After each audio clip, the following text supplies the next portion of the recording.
Abra sua Bíblia no livro do profeta Isaías. Hoje nós vamos pregar no livro do profeta Isaías, no capítulo 7. Profeta Isaías, capítulo 7, do verso 1 até o versículo 4.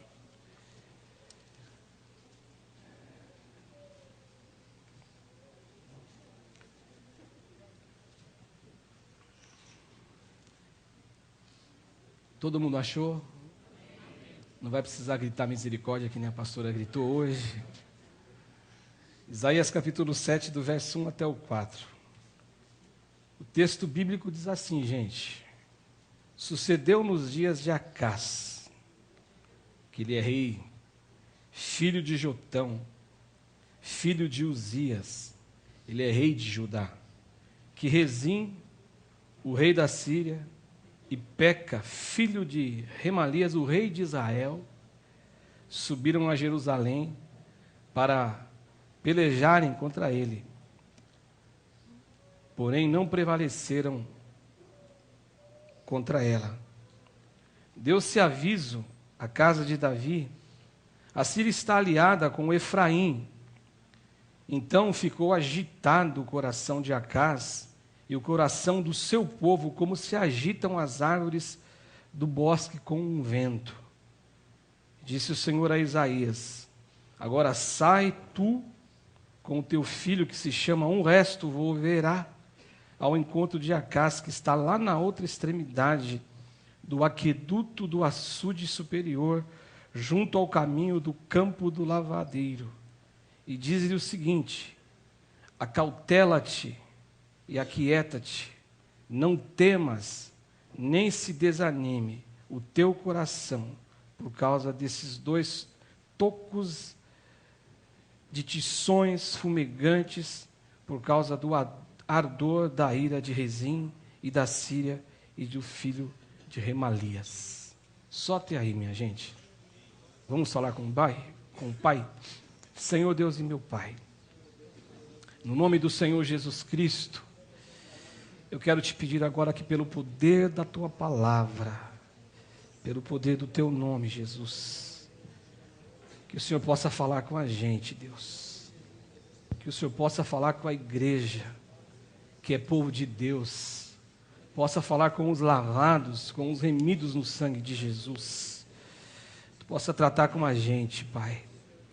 Eu quero te pedir em nome de Jesus que o Senhor me livre da religiosidade, que o Senhor me livre do comodismo de achar que pelo fato de frequentar uma comunidade religiosa, nós estamos livres de tudo sem fazer a nossa parte, que é a parte da oração, da entrega, do amor, da leitura, da busca pela tua presença e da busca não só de maneira qualquer, mas da busca diligente e constante, Pai.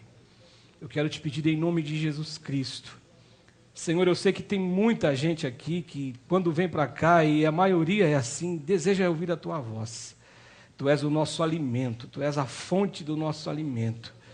Eu quero te pedir que nesse instante, agora, eu possa ser um canal de bênção, um canal do Senhor, para que os corações aqui presentes possam ser alimentados, não pela palavra do Cássio, mas pela palavra do Senhor, porque a palavra do Senhor é que tem poder. A palavra do Cássio é palavra de homem, mas quando este homem se submete ao Espírito Santo de Deus, ela se torna a palavra de Deus. Portanto, que o Senhor me use, em nome do Senhor Jesus. Amém e amém. Pode sentar, meus amados, em nome de Jesus. Eu fico imaginando, às vezes, e pensando um pouquinho a respeito da gente, desse povo que existe na terra, cujo nome é povo de Deus. Alguns são conhecidos como protestantes.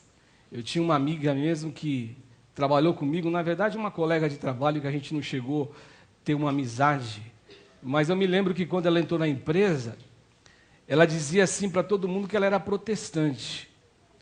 E como o pastor aqui era muito novo, convertido, e um ignorante no sentido não pejorativo da palavra, não conhecia nada, eu ficava pensando o que ela era.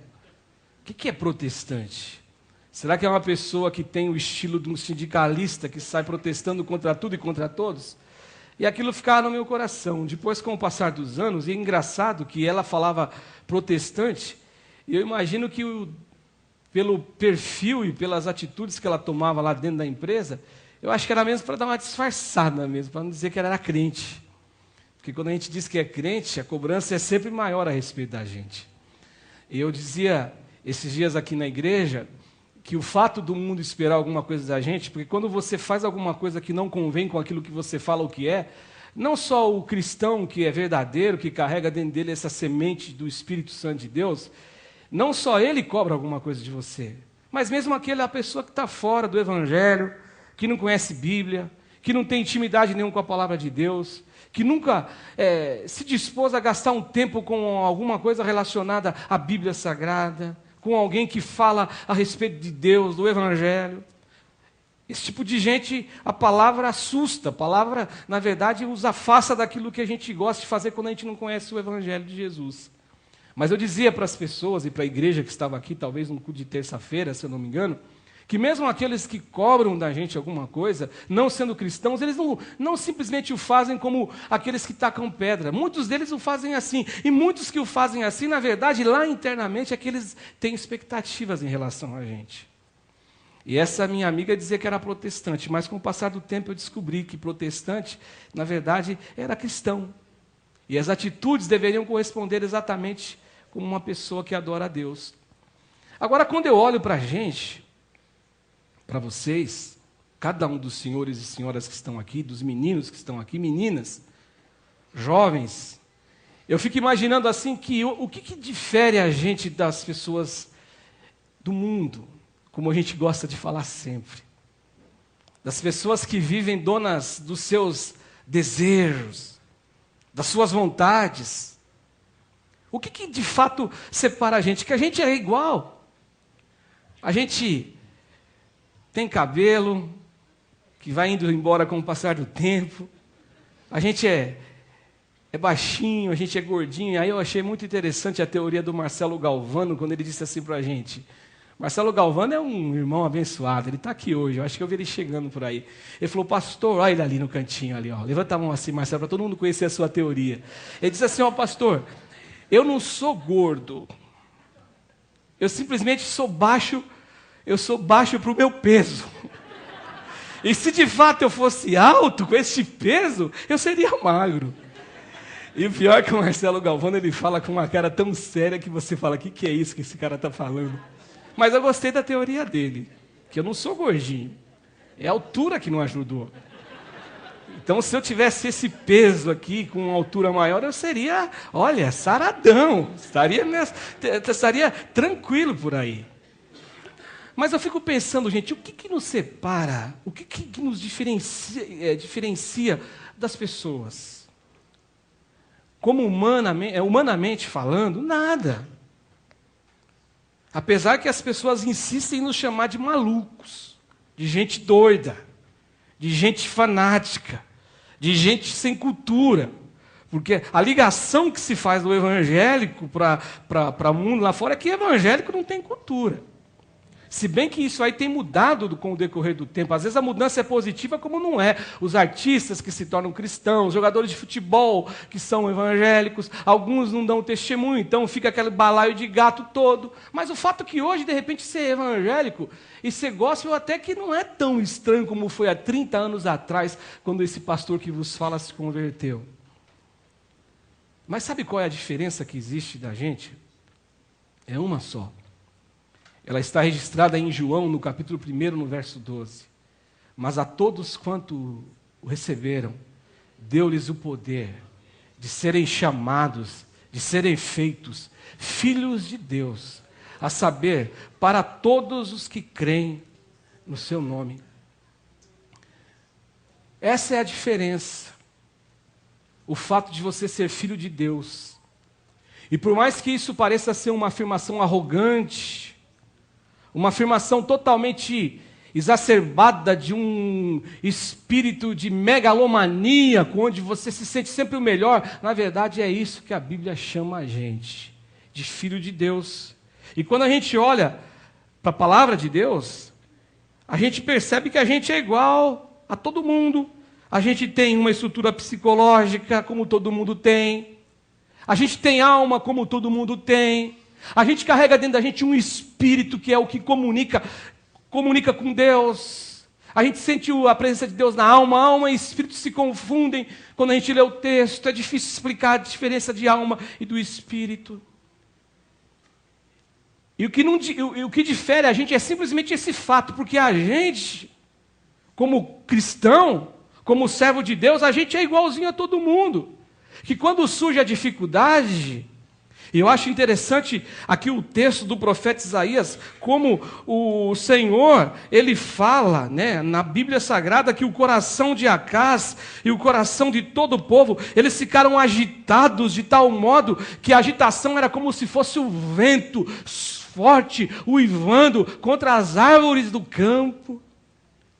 Ou seja, gente, quando chega a luta, quando o dia mal se estabelece, porque o dia mal existe, o próprio Jesus disse lá no Evangelho de Mateus, basta a cada dia o seu mal.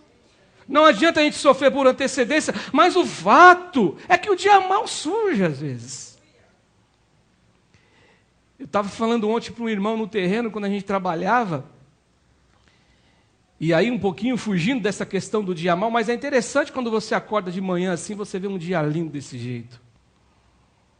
Eu me lembro de um amigo que trabalhou comigo há muito tempo, o Cláudio nem o conheceu, que ele falou assim, rapaz, eu acordei hoje de manhã, punhei a cabeça para fora da janela, eu vi as árvores tudo balangando, rapaz, eu voltei para dormir, eu fiquei angustiado. E eu disse para ele assim, primeiro você devia procurar uma escola para aprender a falar. Brincadeira, né? Só que engraçado, gente, e eu não sei nem se o tema é engraçado, quando você coloca a cabeça para fora da janela e não vê as árvores balangando, mas você vê um sol lindo assim, parece que isso mexe com você. E o escritor de Eclesiastes, ele diz isso, que agradável aos olhos humanos é ver a luz do sol. E sol, ele traz alegria, por incrível que pareça. E aí não estou querendo cultuar o sol, não. Porque o sol foi Deus quem criou o sol. Mas a gente é igualzinho a todo mundo. E quando surge a dificuldade, a gente sente medo, a gente sente fobia. E para variar de novo, né, Edmar? Põe aí. Olha lá o título de hoje, ó. O pastor está esquecido, hein? O velhinho aqui não lembra mais nem de falar título da pregação, já é a 3ª semana consecutiva. O que fazer diante das crises das guerras, né? Mas surgem. Guerra surge. Dificuldade aparece.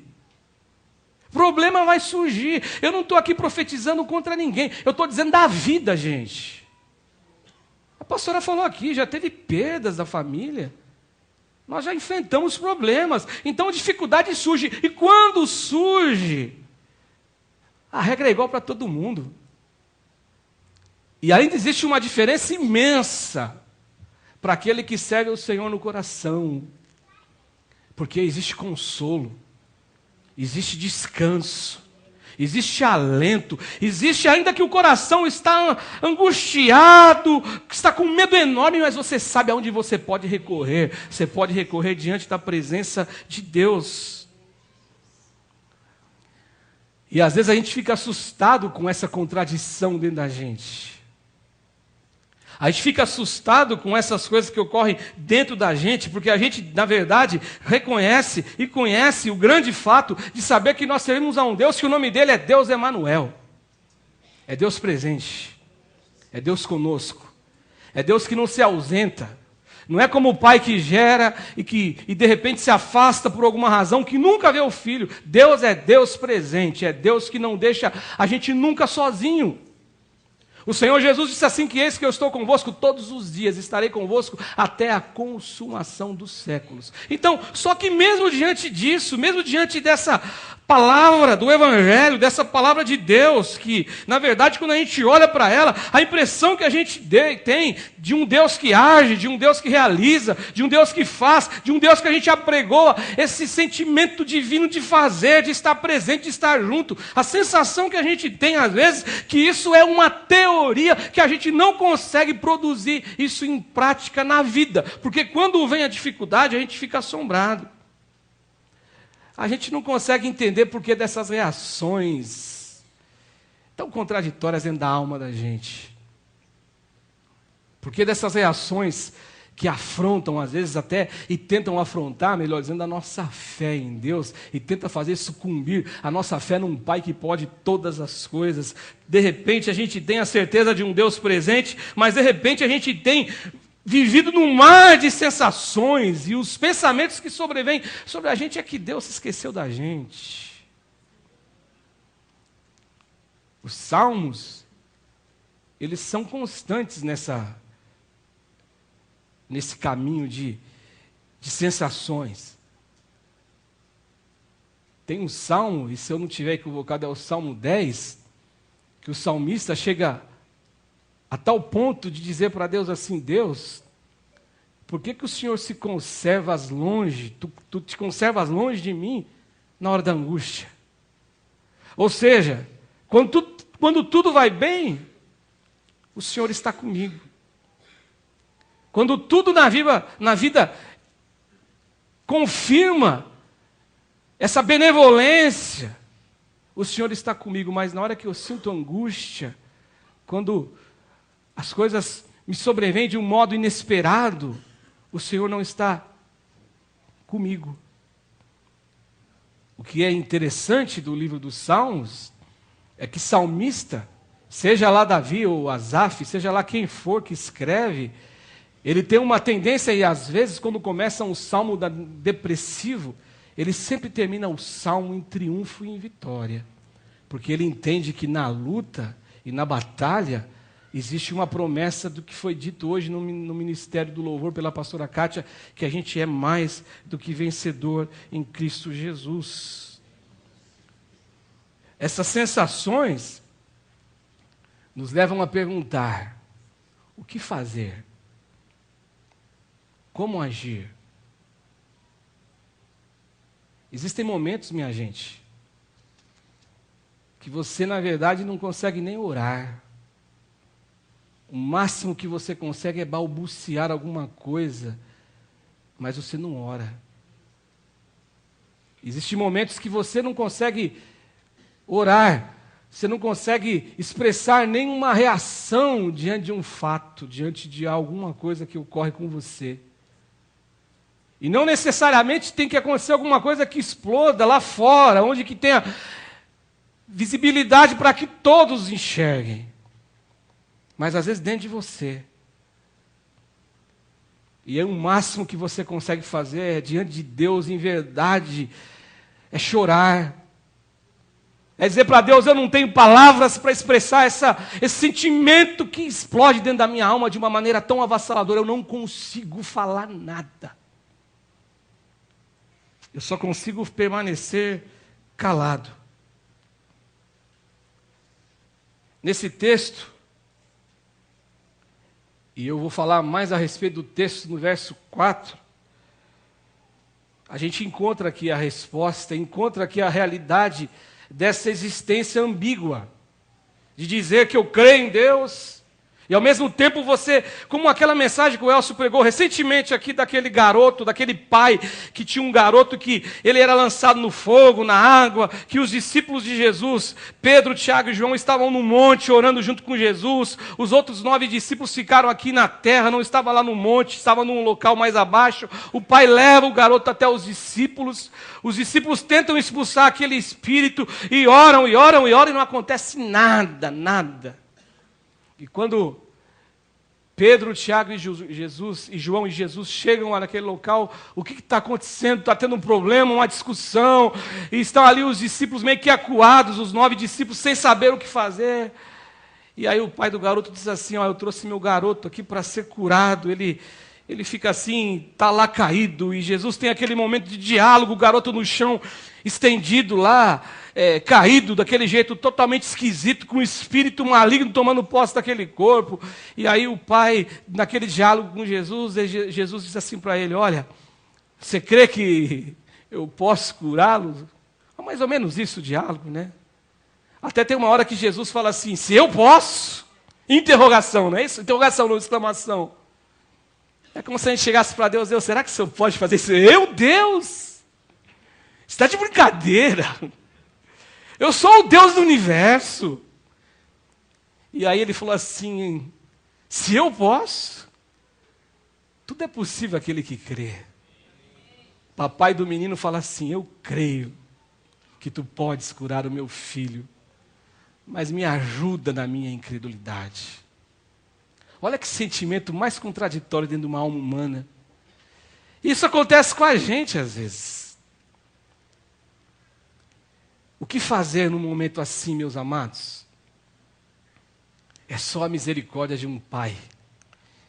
E nesse texto nós encontramos, nesse versículo 4, que a gente tem que fazer a resposta quando a gente é confrontado diante de uma investida de tristeza. Eu louvo a Deus que hoje pela manhã eu estava lendo uma Bíblia bem rapidinho, assim, que nem diz o pessoal, bem passando, aquela leitura que você faz assim bem rápido, mas eu bati os olhos lá no livro do profeta Isaías. A minha Bíblia estava marcada de Isaías, então acabou abrindo em Isaías.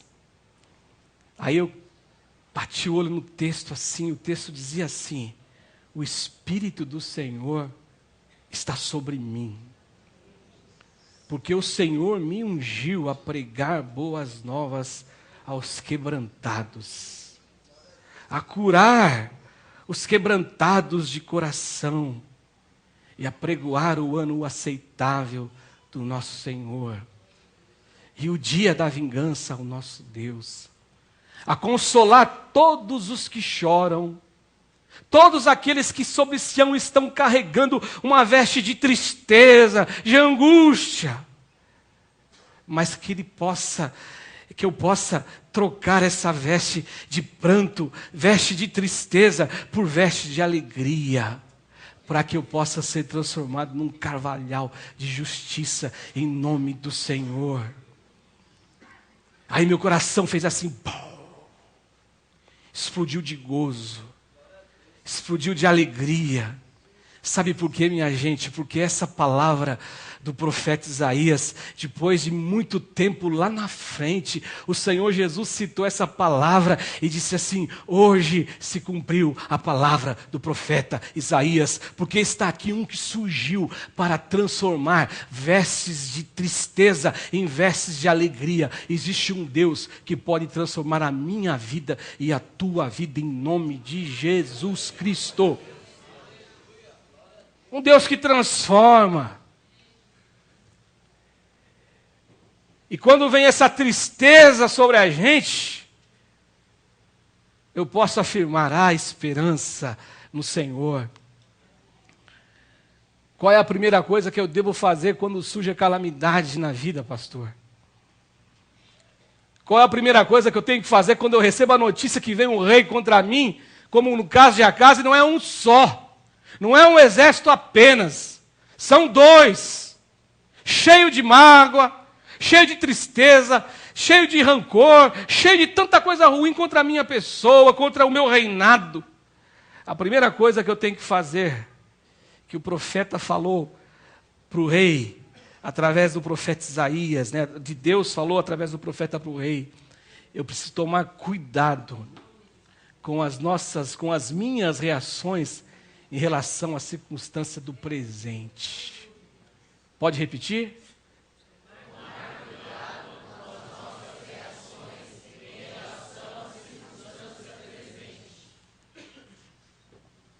O texto, no verso 4, depois do coração do rei e o coração do povo ficar agitado como as árvores do bosque, aquele vento que faz um frio enorme na alma, que te dá calafrio diante da dificuldade, o profeta diz assim para o rei Acás e para o povo: acautelai-vos.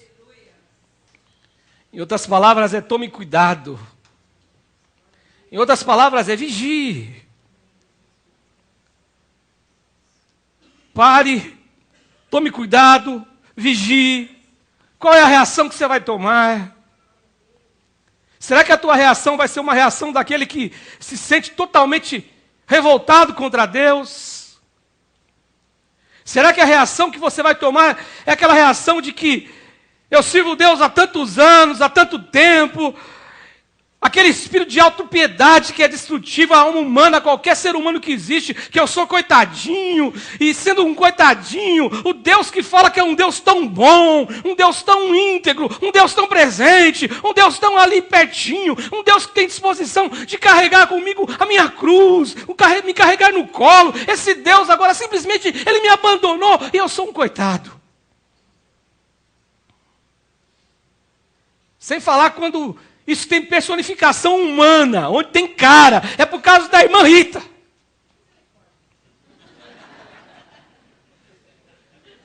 Quem mandou ela torcer para o Corinthians? Sabe aquelas desculpas que não tem nada a ver? É como aquele garoto que chegou um dia para o pastor Ivaldo, quando o pastor Ivaldo chegou todo bonitão, barba feita, cabelo cortado, e ele disse assim: eu não me preocupo com essa aparência humana, porque o Senhor disse assim: se o Senhor não guardar a cidade, em vão vigia o sentinela. Hã? Lembra disso, pastor Ivaldo? O que tem a ver uma coisa com a outra? Não tem nada a ver. Então você arruma culpado para tudo.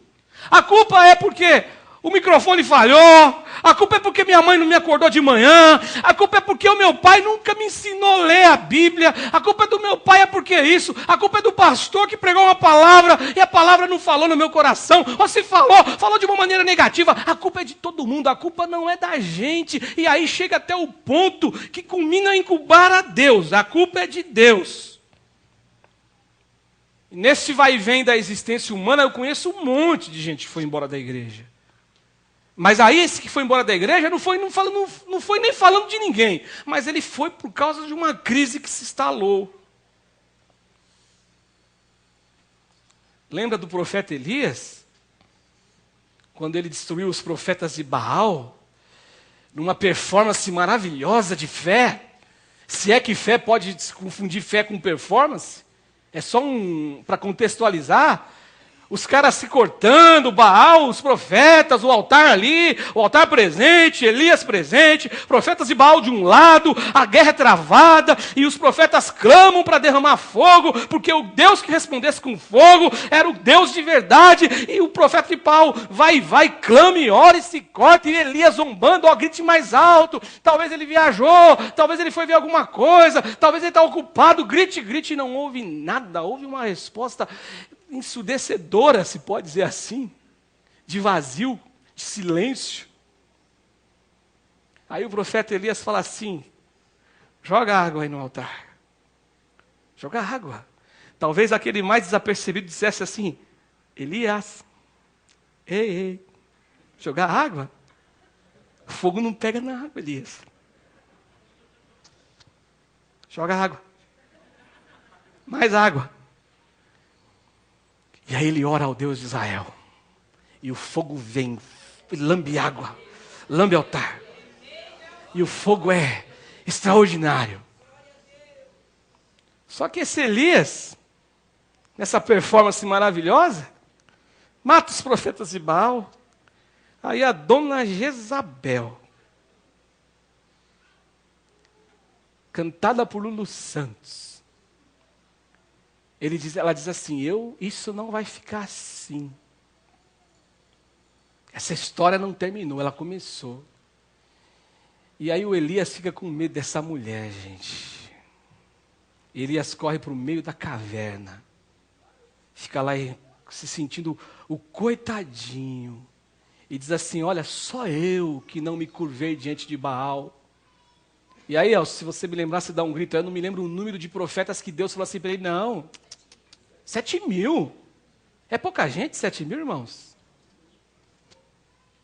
É mais gente que está indo nos jogos do Palmeiras, ver o Palmeiras jogar. Muito mais. O dia que está jogando bem meu time, né? E aí, ele disse o seguinte, Deus falou para ele, Elias, não é só você, existem mais 7 mil homens que não se curvaram diante de Baal. Amados, escuta com atenção. Eu não sou melhor do que você. Pastor Ivaldo não é melhor do que você. Nenhum pastor é melhor do que você. Nós somos todos servos. A igreja evangélica, a igreja do Senhor, não divide pessoas como algumas religiões que cada um tem a sua função e tem o seu posto e tem a sua patente e é diferente e elas são diferentes. Nada disso. Deus nos chamou para pregar o evangelho. A gente faz com muito amor no coração, mas cientes de que a responsabilidade e a cobrança é muito maior em relação a você. Mas somos todos servos. Mas escuta uma coisa que eu vou dizer para você. Quando isso acontece, a nossa reação, a nossa tendência, a gente nunca encara isso como uma prova de Deus. Em alguns casos. Eu sempre digo aqui, eu tenho dito isso algumas vezes aqui, que a maturidade ela nos leva para cima. A maturidade nos leva a tal ponto de dizer assim, eu confio em Deus, e nada vai me acontecer como você canta aqui, nada vai me abalar, eu confio em Deus, e eu confio em Deus verdadeiramente, ainda que a figueira não floresça, ainda que não haja o produto na vide, eu confio em Deus, e ainda que todo mundo se revolte contra Deus e se volte contra Ele, ainda que muita coisa ruim aconteça. Eu vou dizer como o salmista no Salmo 46, Deus é o meu refúgio e fortaleza, socorro bem presente na tribulação, na angústia. E ainda que tanta coisa aconteça, ainda que os montes se abalem, o que é isso, gente? É problema. Há um rio, cujas correntes alegram a cidade de Deus. Então, ainda que aconteça tanta coisa, a nossa tendência, às vezes, é de não entender como prova. Mas eu digo para você, meu amado, na tribulação e na luta, eu tenho que me acautelar, tomar cuidado de qual será a minha reação diante do problema. Eu sempre cito ele nas minhas pregações, porque ele acaba sendo um exemplo. E a expectativa divina, a expectativa de Deus em tua relação, é que você seja um Jó, que aprenda a dizer assim, do ventre da minha mãe eu vim nu, e nu tornarei para lá. O Senhor Deus deu, o Senhor Deus tomou. Quando ele perdia filhos, 10 filhos, bendito seja o nome do Senhor. A segunda lição, minha gente, além desse cuidado, para a gente não ter nenhuma reação que vá desencadear um processo de um problema e de um agravamento espiritual muito grande, que vai fazer com que você vai tendo a sua força minada pela força do mal, onde você se revolta contra Deus o tempo inteiro. A segunda coisa que eu preciso fazer é esperar o momento de Deus sem achar que chegou o nosso momento de agir. Vamos repetir? Esperar o momento de Deus sem achar que chegou o nosso momento de agir. O texto, além de dizer, acautelai-vos, ele também diz assim, aqui acautela-te, na tradução que eu estava, ele diz acautelai-vos. Hoje eu estou com a tradução que diz acautela-te. E ele fala assim, aquieta-te.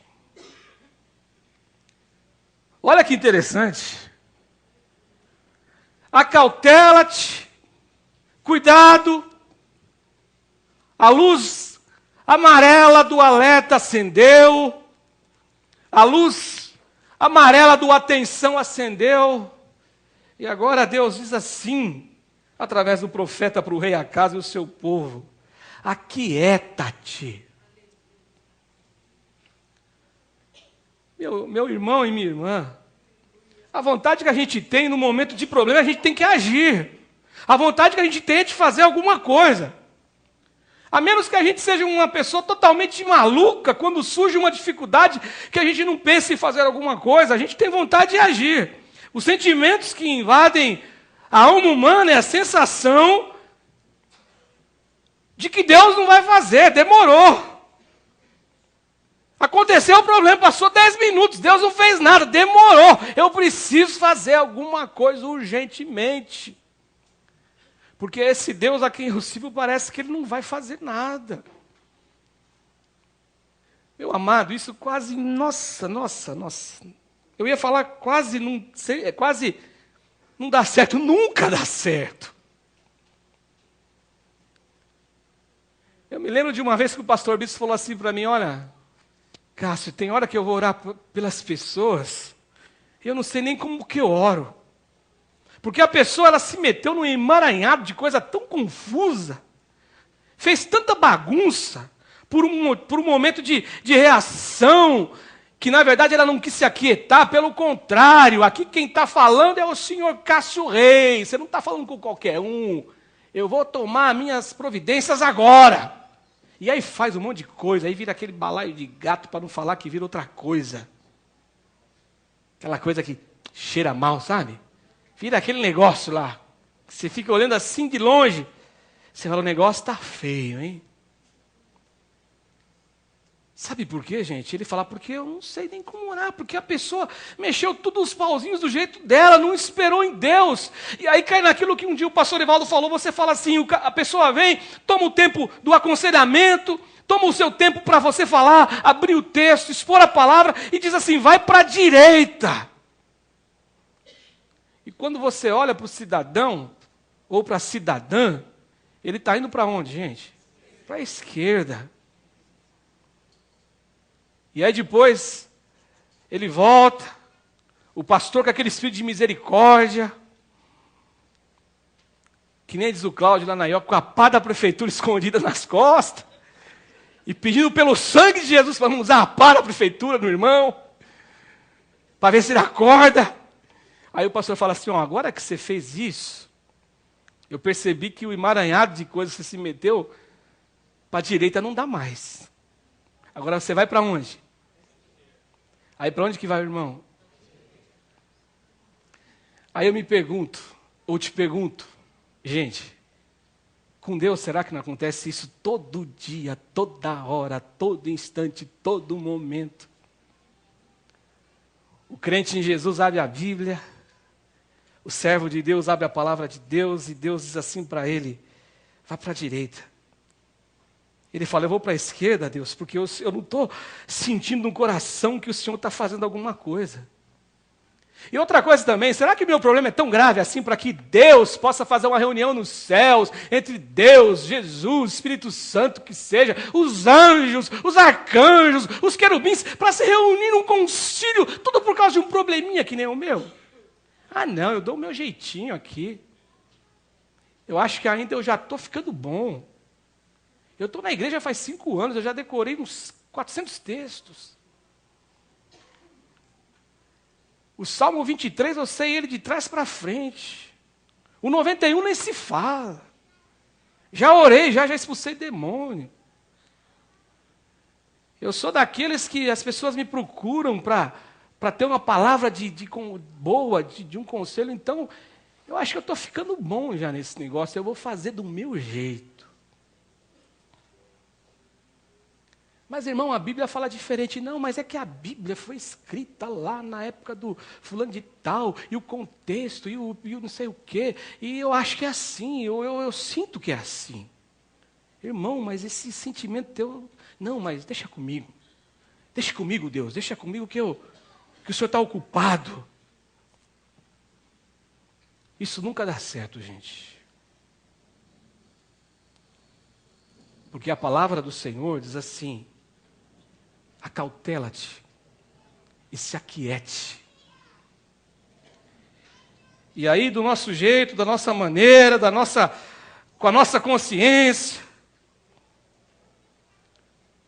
a gente vai juntando um monte de problema para que depois Deus resolva. E aí aquele monte que Jesus disse que se você orar para ele ser da tua frente, é um monte que não existia, foi você que causou ele. Foi você quem o construiu. Hoje Deus está falando no meu coração, gente.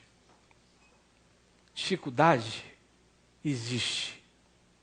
Guerra existe. Problema é uma realidade. Até porque a gente não vive para viver nesse mundo para sempre. A gente vai para a eternidade um dia, meu amado. Esse mundo aqui, você sente paz porque tem Deus aqui, Deus no teu coração. Mas esse mundo é mau. Esse mundo é mau. As pessoas influenciadas por um espírito de maldade que não é de Deus, logicamente, você se posiciona às vezes e assim, às vezes você está angustiado. Aí você fala, puxa vida, será que eu estou em pecado? Será que eu fiz alguma coisa? Será que eu não estou bem? Será que eu preciso orar mais? Orar mais sempre é bom, né? Mas você fica, será que eu preciso fazer isso, aquilo? É a angústia do dia, do mês, do ano. É a angústia de você estar aqui, vivendo nesse mundo doido, nesse mundo que te consome a energia. Tem pessoa que te consome energia. Tem pessoa que onde ela pisa, a energia fica ruim. Tem pessoa que carrega dentro dela um espírito que é maligno. Umas coisas que são inexplicáveis. Você só consegue compreender quando você olha para o texto bíblico. Em Deus. Portanto, gente, eu tenho que tomar cuidado e eu tenho que me aquietar. E quando o profeta diz se aquiete, em outras palavras, não existe no texto, mas existe na essência, o se aquietar em Deus, ouvir Deus falar, é uma entrega. É se colocar na mão de Deus, para que Deus faça. É dizer, em outras palavras assim, Deus, eu sou tão limitado, tão pequenininho, tão sem chance de fazer, mas o Senhor pode. A última lição, minha gente, que esse texto ele nos ensina diante do dilema que surgiu, diante da dificuldade que brotou do chão, da alma, da vida. Ele ensina assim que crer, eu preciso nesse instante crer sem deixar que esse problema, essa dificuldade, faça a minha fé morrer. Vamos repetir? Crer sem deixar que a dificuldade faça morrer a nossa fé. O texto ele diz assim, né? Não temas, e nem desfaleça o coração. Aí eu fico me perguntando assim, gente, por que o profeta Isaías escreveu isso para o rei? Aliás, falou para o rei, né? Por que Deus mandou o profeta Isaías dizer isso para o rei? Por que Deus está mandando hoje uma palavra dessa para a gente? Eu estava falando ontem lá no terreno, eu acho que eu já disse isso aqui para você uma vez. A gente estava falando da pregação do pastor Ivaldo, pregação do pastor Cássio.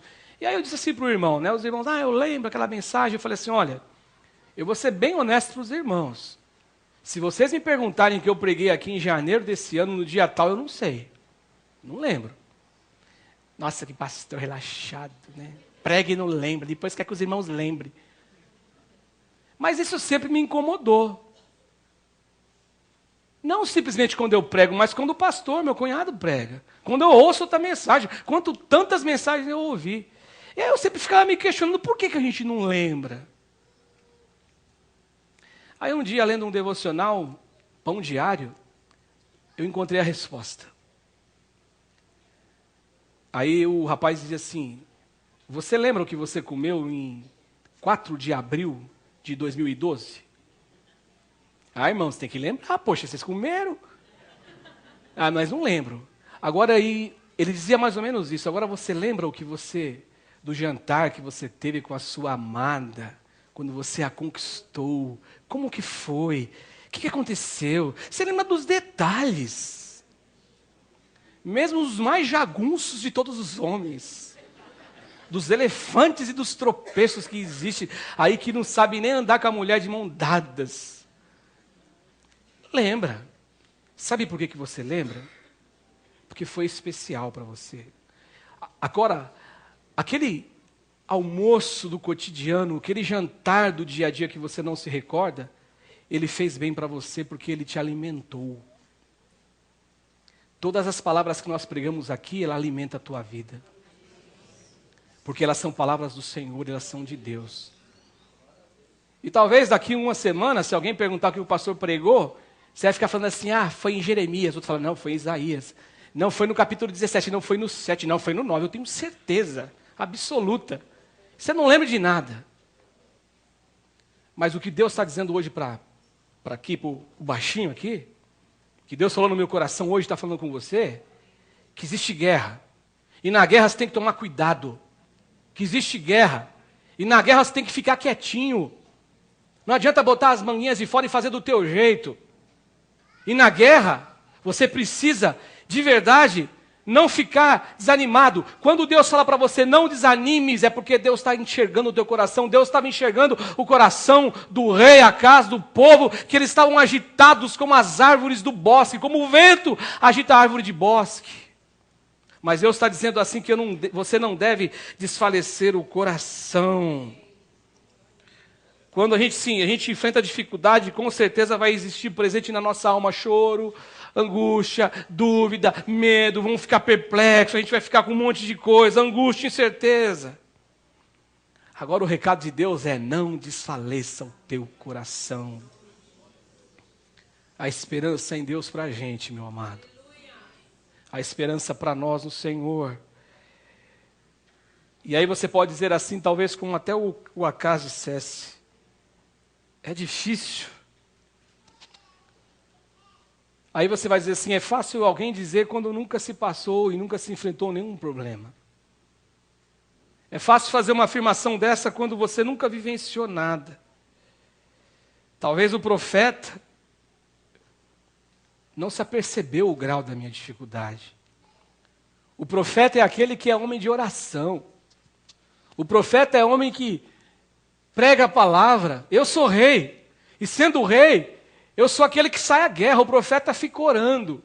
O máximo que pode acontecer é ele receber a notícia de uma derrota do meu exército. Mas eu estou lá na guerra. Eu corro o risco de ganhar uma flechada, um tiro de bazuca. Então, pastor, você está falando, mas eu tô você está de fora, eu estou dentro do problema, eu estou com a angústia instalada na alma. Mas o que Deus está dizendo hoje para a gente é que a gente não pode permitir, em nome do Senhor Jesus, que a guerra, que a luta, que a batalha, que causa dor, que causa angústia, que causa insegurança, que causa medo, fazer com que a nossa fé, com que tudo isso roube de nós a fé de um Deus que pode todas as coisas. De um Deus que pode, de um Deus que faz, de um Deus que realiza.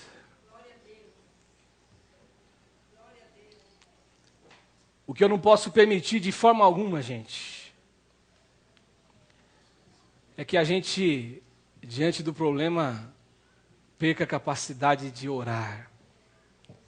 Pastor, você está sendo contraditório porque você falou que tem momentos que você nem ora, mas ainda se jogue no chão, meu amado. Chore na presença do Pai. Faça como Ana, que orava, balbuciando palavras que o sumo sacerdote Eli temeu e achou que ela estivesse embriagada. Se jogue aos pés do Senhor. Se lance aos pés da cruz. Coloque-se diante de um Deus que pode tudo, que pode tudo. E ainda que você não consiga orar, mas você sabe que Deus, orar que eu digo é falar alguma coisa que você acha que tem alguma capacidade de ter algum valor. Você está passando por esse momento, por esse vale. Mas o que eu posso dizer é que Deus, Ele diz assim na palavra dEle, que o meu justo, ele viverá pela fé. Então, e fé é tomar posse antecipadamente de coisas que não aconteceram ainda, que eu vejo. Portanto, a dificuldade não vai poder nunca varrer ou roubar do meu coração a fé que eu tenho em Deus.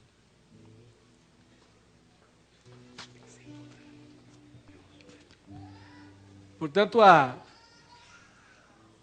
fé não pode ser apagada.